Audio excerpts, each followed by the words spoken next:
Guys, it's your boy John and Liquidator coming back with another video. So it looked like Mary Kay Cabot has broke the story online yesterday that Dillon Gabriel has not been involved in any preparation for the 2026 season. And I'm telling y'all, I was going to stay on top of this story just like they stayed on top of sabotaging Shador last year.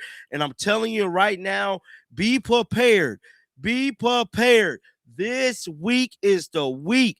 I feel it that we're going to hear some news about Dillon Gabriel being let go for these draft picks. They is about to send Dillon Gabriel ass up the river, bro. He's about to go upstream action, dog. I ain't like Action Jackson, bro. Reports Dillon Gabriel is not really in the mix to start for the Browns in 2026. Cabot speculates that he could be moved for a late round pick if the Browns do add a quarterback to the roster this offseason. Cleveland wasted a third-round pick on Dillon Gabriel. Now, 92 The Fan and ESPN Cleveland let it be known this morning. Listen to this right here, y'all. You know that's what their plan is next year. You know that. They're not counting on Shador. I think he's got a real chance. I don't know what they're thinking on that. All I can hope is that the new coach will at least give the kid a chance to show what he could do. I see Andrew throwing a wrench into the quarterback room again. If the Browns don't bring in another quarterback. Well, they have to for a training camp arm, but does that mean that we can start to look forward to them drafting one? Sure. You know that's what their plan is next year. You know that.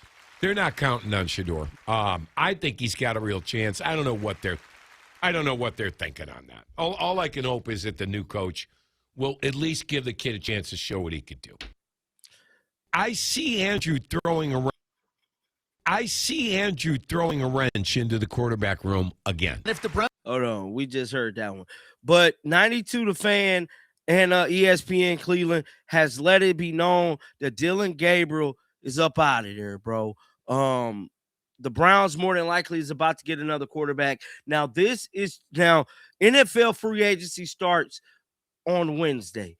There's rumblings that there's about to be a big time move coming to the Browns. Yesterday, we reported on Mike Evans potentially coming to this squad, which I think instantly makes them better. Put them top tier level success having like a Mike Evans out there. Now, this is 92 The Fan this morning. I mean, ESPN, I don't know why I keep saying that.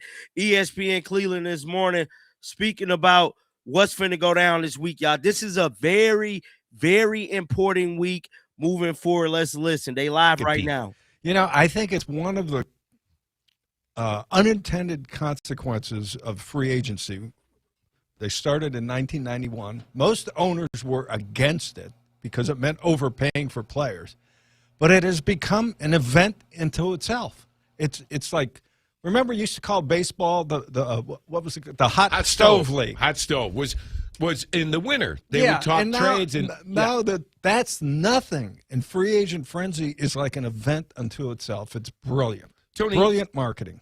How much of the blame goes on Andrew Berry for having to replace 5 offensive linemen? It doesn't happen often in the NFL. No. Some of that has to do with missing on the few offensive linemen he's drafted. You know, DeJuan Jones should be a starting left tackle right now. He keeps getting hurt. Zach Zinner should have been starting his second year at guard. Yeah, so all these guys I see signing with these teams, they're all like third-round picks that, they took a guy, offensive lineman, they took it a third round that are really good. Like the best left tackle in free agency, Green Bay, Rasheed Walker, was a 7th-round pick. And now he's going to cash in because he's been starting for 3 or 4 years. So he has drafted, he hasn't drafted high, but he has drafted linemen. They just haven't been good enough to get in the starting lineup. Otherwise, you'd be renewing DeJuan Jones right now. You know, you'd be extending him. He's your starting right tackle or left tackle. Luke Whippler. It's uncertain whether you can depend on him, but he was an heir apparent to Ethan Posick. And he still may be, but, it's no sure thing. So that's part of it. Conklin, Bitonio, Posick, and Teller, he let their contracts run out. instead of having to cut them, with the years left, he allowed their contracts to run out. Okay, but here we are. Okay, so they signed a right tackle who we expect to play and start there, right? Yes. So today we've got to get a guard or left tackle. Tony, I know these names. I'm going to tell most of our listeners have no idea. You mentioned Rasheed Walker. I'm hearing this Salyer guy from the Chargers who backs up Slater, looking to get paid. Chris Paul, the guard from Washington. According to Albert Beer, they're still in on the Linderbaum stuff. Zion Johnson, Chargers guard. Like, you're going to get somebody. What do you expect today? Well, I don't know if it'll be today or tomorrow, but I think their biggest purchase in free agency will come at one of those positions, either left tackle or guard. Center. Or center. Yeah. Okay. And I think the guards will come after that, or a guard will come after that. So, he's looking to, like the Bears, they picked up 3 veteran offensive linemen in one offseason, 2 by trade and 1 by free agency. So far, Andrew's got 1 by trade. So probably a couple veteran linemen in this first week, I would guess. Maybe a guard, because guards are going to be cheaper. And the big item will either be the center or the left tackle.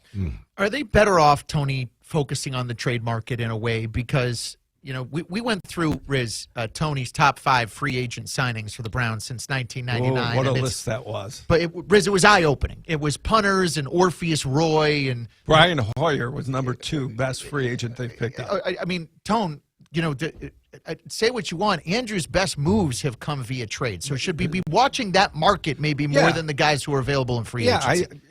The problem is you need a partner there, and he found one with Titus Howard. I wouldn't discount when I say 2 veteran linemen, one could be trade. So, but it hasn't happened yet, and you could have done trades up until now, and he's only gotten 1 of them. So he's apparently having difficulty finding a trade partner for an offensive lineman. Okay, other than offensive line, wide receiver, as a free agent or in a trade, you could still get a trade. This is a Andrew move. Seems to happen every year. I don't have high hopes for this. I mean, does Keon Coleman of Buffalo do anything for you? No. That's who I'm looking at in a trade. Because Romeo Doubs? Well, I would definitely like him more. But Mike Evans? No, I don't see that. Mike Evans is Rashid Shaheed? I like him, but I don't. I think they have him. He just hasn't. Waddale Robinson, developed. Giants. He's 5'8.5". They love him. Thank you. No, thank you. No, I'm just saying. Are these players in trade? These are players that I read all Dobbs, over. Dobbs would be up there. Alec Pierce is the best. They're not going to get him. I didn't even mention him. Again, this Keon Coleman, former high second-round pick who's been a flop in Buffalo, is available. That sounds like the kind of guy that Andrew would go after. He might have liked them in the draft. And right. Thinks that what about Harrison or Marvin Harrison, Brian Thomas Jr.? For a while, it was Brian Thomas Jr., but it appears Jacksonville is going to hold on to him. Right. And the same is true for Arizona. Why would an new offensive-minded head coach who's going to get a quarterback and might get Jeremiah Love in the draft, why would he give up their best receiver? So I don't see it happening. I mean, I'm wondering what other receiver might be in that category, but what do you think the bigger need is right now, the line or the receiver? The line, because there's more spots needed there.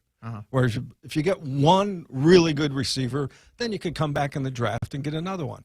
If you get one offensive lineman, Tony, you're going to need more. It depends who's drafting that wide receiver. Hey. The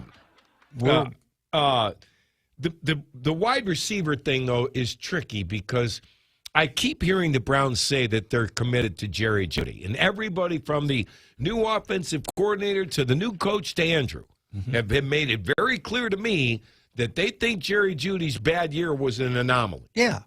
I'm with them with that, Riz. I think he deserves it. So wrong. But, man, y'all can check out the full video on ESPN Cleveland YouTube channel, man. They dropping jewels, dog. This is the week we find out what's finna shake something, bruh. We need some answers. Get down in the comment section right now. Let me know y'all thoughts about this one. Make sure y'all keep them bills on. I'm going to be back with some more content, man. Like always, shake the damn haters off. I'm out of here, bro. Peace out.